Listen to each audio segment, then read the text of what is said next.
मेरे फुर्सत से, not at their convenience, at my convenience I can consume. सभी जगह से मुझे हेल्प भी करना चाहिए, बचाना भी चाहिए, राइट? ऐसी कोई चीज हमें चाहिए थी, और वो परफेक्ट चीज miracle of nature. Professor has very aptly pointed out about Geodama and how I came into Geodama. मेरे पूरे मेडिकल के कैरियर में कभी ऐसा नहीं हुआ था कि मैं 12 या 1 बजे से ज्यादा I was awake. Final MBBS की भी एग्जाम है, सोचूंगा कि भी आज तो पूरी रात I have to be awake, कितना कुछ पढ़ना बाकी है। 1 बजे 2 बजे टाइम फिश। और एक दिन जामनगर में ऐसे हुआ कि रात को 9 बजे किसी ने मुझे हमारी ये कॉफी जो है वो कॉफी पिलवा दी। Night to go to Rajkot, और मुझे दूसरे दिन राजकोट में एक पेपर प्रेजेंट करना था, so I to be awake the whole night, और सब तैयारी करनी थी वो पेपर के लिए। रात को मैं 1 बजे राजकोट पहुंचा और फिर सब प्रिपरेशन चालू किया। 5 बजे सुबह में सब काम खत्म हुआ, तब तक मुझे ये पता नहीं चला कि पूरी रात कहां खत्म हो गई। At that time I started thinking कि ये प्रोडक्ट में कुछ लोचा जरूर है, राइट? उसके बाद सब रिसर्च करना चालू किया। I went to Chennai also, tons and tons of thing we have done. और अभी as a doctor nothing is left out for me to see. If I just sum up in one sentence, एक doctor के तौर पे सिर से लेके पांव तक कुछ भी देखना मेरे लिए बाकी नहीं है। मेरे पास इतना बड़ा स्टैक है रिजल्ट का, इतना बड़ा स्टैक है, tons and tons of them, head to toe. I have got patients coming out of coma, 1 year standing coma, एक साल, right? All these medical miracles, they are on the stage. 27 जुलाई को बहुत बड़ा function है हमारा गुजरात में, उसमें सब लोग स्टेज पे आने वाले हैं। एक साल कोमा में रहने के बाद लोग बाहर आए। Yeah, I got a photograph also. In the end of the session, I'll definitely show it to you. So photographs थोड़े लेके आया, because मेरे सब स्लाइड में रहता है stack and all. This was just a 1 hour lecture, तो इसमें डिटेल में नहीं जाऊंगा। But what is Geodama, कैसे हेल्प करता है, and what is the positioning of Geodama in the current situation? We have half an hour's time. We have it, na? Okay, fine. So I'll just discuss according 3 days how Geodama is working on the body. But just for your knowledge, आपको basic सब चीजें हैं वो बता रहा हूँ। What is this? Now, as you all must be knowing, you are all well aware about DXN and as well as Geodama, कि ये 5000 साल पुरानी चाइनीज औषधि है और दुनिया की सबसे ताकतवर चीजों में इसकी गिनती की जाती है। अभी औषधि के तौर पे देखा जाए तो जैसे आयुर्वेद में चरक संहिता और सुश्रुत है, ऐसे चाइनीज मेडिसिन में there is something called as Shennong herbal classic. Shennong herbal classic नाम की उनकी एक गीता की तरह बुक है, 2000 साल पुरानी बुक है। इसमें 365 औषधियों का वर्णन किया गया है बेस्ड ऑन मेडिसिनल प्रॉपर्टीज।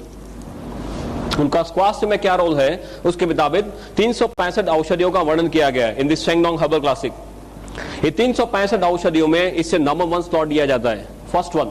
माने चाइनीज रूप से देखा जाए तो मानव के इतिहास में सबसे ताकतवर चीजों में इसकी गिनती करते हैं। आयुर्वेद में एक तीसरा महाग्रंथ है आज this Charaka Samhita Sushruta and Aryabhishak. Aryabhishak you know, Aryabhishak नाम का ग्रंथ जानते हैं, राइट? इसमें ये जाति के बारे में लिखा गया है, आई कोट अनकोट, कि इसे बनाने से ईश्वर ने अपना चातुर्य हमें बताया है और अपनी शक्ति का परिचय दिया है। ऐसा आर्यभिषक में इस जाति के बारे में लिखा है।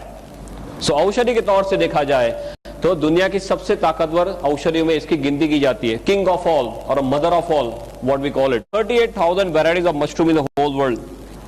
दुनिया में 38,000 तरह के मशरूम है। ऐसे देखा जाए तो 1 लाख तरह के मशरूम है, पर इस ज्यादातर लोगों के ध्यान में क्यों नहीं आए? सिंपली बिकॉज मशरूम का अभ्यास करना डिफिकल्ट है। इसके ग्रोथ कैरेक्टरिस्टिक्स ऐसे है कि इसका अभ्यास करना डिफिकल्ट है। उसकी डिटेल में मैं नहीं जाऊंगा, but just for your knowledge, 38,000 varieties में से 2000 वैरायटी ऐसी है जो एडिबल है, जिसे आप खा सकते हैं, राइट? और 2000 में से 5 वैरायटी ऐसी है जिसका स्वास्थ्य में बहुत ही बड़ा रोल है। और 5 में जिसे पहला स्थान दिया जाता है वो भी फिर से यही है। माने मशरूम के तौर से देखा जाए तो सबसे ताकतवर मशरूम में इसकी गिनती की जाती है। औषधि के तौर से देखा जाए तो दुनिया की सबसे ताकतवर औषधि में इसकी गिनती की जाती है। For your knowledge, because all of you are now deep into DXN, आपको ये बताना चाहूंगा कि ये एक बहुत ही ताकतवर औषधि है। संजीवनी के तौर पे ये औषधि है। Is is very very clear? तो ये तो बहुत ही ताकतवर औषधि है जो मेडिकली देखी जाए तो औषधि की पहले अवेलेबल नहीं था। इसका इतिहास ये बताता है कि इसका उपयोग चाइना के राजा महाराजा करते थे। लंबा है कि राजा महाराजा अपने 250-300 सैनिकों को जंगल में भेजते थे। वो 2 से लेकर 3 महीना घूमते थे और 10 से 12 हजार पेड़ ढूंढने के बाद उनको 2 या 3 मशरूम ऐसे मिलते थे। You must have seen all this. ये तो आपने गेवड़ामा सब देखा होगा, राइट? ऑलवेज कीप गेवड़ामा with me, we should always keep गेवड़ामा। जहां पर 15-15, 20-20 सालों से वो रूम बंद है, कोई अंदर जाने की हिम्मत नहीं करता, वो रूम आप साफ करने जाएंगे तो कोई और काम पे लग जाएंगे। This is a hard fact I am telling you. Room कोई साफ करने जाता तो वो काम पे लग जाता, वो रूम ही भूल जाता, ऐसे काम पे उसको लगा देते। ऐसा there was some negative energies inside which is definitely there. 15-20 सालों में कई कई बड़े बड़े तोप आ चुके हैं इसको देखने के लिए, वो नेगेटिव को निकालने के लिए। बोले यहाँ पे कुछ है पर हमारे बस की बात नहीं है। और इसका हमने सब जो हम रूटीन में जो रिसर्च करते हैं, इस पीस को हमने वहां पे रख दिया।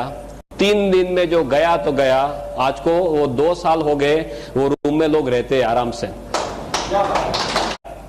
रेकी के जो सुपर मास्टर हमारे साथ है, जो सब रेनबो रेकी वगैरह करते हैं, वो ये बोलते हैं कि इससे आगे दुनिया में और कोई चीज स्पिरिचुअल लेवल पे नहीं है। I am not talking physical mental, तो मैं आपको बताता हूं spiritual is not my area, but spiritual level पे बोलते हैं कि इसके आगे और दुनिया में कुछ नहीं है। ये पर्टिकुलर पीस जो है वो आप सेवा में रख सकते हैं। आपके घर में मंदिर होगा, सबके घर में मंदिर या कोई भी पवित्र जगह घर में होगी, उसमें ये जो डंडी है इसको आप ईशान दिशा में रख दीजिए। ईशान, नॉर्थ ईस्ट, नॉर्थ और ईस्ट के बीच में जो आता है खुणा, ईशान दिशा, इसमें खास ध्यान रखना ये डंडी has to be facing north east only, no other direction, otherwise ये इसमें एनर्जी खींचने की बहुत ही ज्यादा ताकत है। You can not believe it, ऐसी ताकत एटमोस्फियर से खींचता है। पंच धातु समझते, पंच धातु सब इसी में है। Tons and tons of work we have done at a spiritual level. Okay, सब कागज पे रख दिया और इसका 4878 ईयर्स का ऑन पेपर रिकॉर्ड है। 4878 साल का इसका ऑन पेपर रिकॉर्ड है। This is why. और दुनिया में चारों ओर Japan, China, Korea, Thailand, Indonesia, Malaysia, Hong Kong, Brunei, Singapore, America, Canada, Australia, Germany, Russia, New Zealand, African countries, now Gulf countries also, everywhere it is spreading like wildfire. पूरी दुनिया में एक revolution के तौर पे ये स्प्रेड हो रहा है और उसके सब मॉलिक्यूलर लेवल के सब स्टडीज हो चुके हैं। For me as doctor what I want to tell you is, इसके सब मॉलिक्यूलर लेवल के स्टडीज हुए या हो चुके हैं या हो रहे या होने जा रहे, और इसमें कौन कौन से तत्व है, शरीर को कैसे हेल्प करता है, ये सभी कुछ ज्यादातर 95% हमें मालूम चला है। तो ये जो भी हम बात करते हैं गेवड़ामा के जो रिजल्ट्स के बारे में, वो किसी के दिमाग की उपज नहीं है। आप ये लेके कई डॉक्टर के पास जाएंगे, डॉक्टर आपको क्वेश्चन करेगा, right? Sometimes they may question in some different way also. जैसे आपको पूछेंगे भी मैं पूरा इतना 10-12 साल पढ़ हूं, तेरी डिलीवरी के मैं ही खड़ा था और अभी तू मुझे कैसे सिखाने आ गया? ऐसा होता है कुछ रूटीन कोर्स में। डॉक्टर के साथ बात करते हैं तो you always tend to be careful कि क्या चीज है, कौन सी कैटेगरी में पड़ती है, शरीर को कैसे हेल्प करती है, वो जस्ट आपको रूटीनली समझा रहा हूं। और पूरी दुनिया इसके बारे में क्या कर रही है, Linus Pauling, then college medical college, university of Texas, ऐसे सब रेप्यूटेड सेंटर्स में इसके ऊपर सब स्टडीज हो चुके हैं। अब इसकी जो कैटेगरी है, what are the categories where it is falling and how it is helping the body, के लिए आपको सिर्फ एक चीज जानना जरूरी है कि ये हमारे शरीर के कोश के ऊपर काम करता है। If you want to succeed in DXN, forget the name of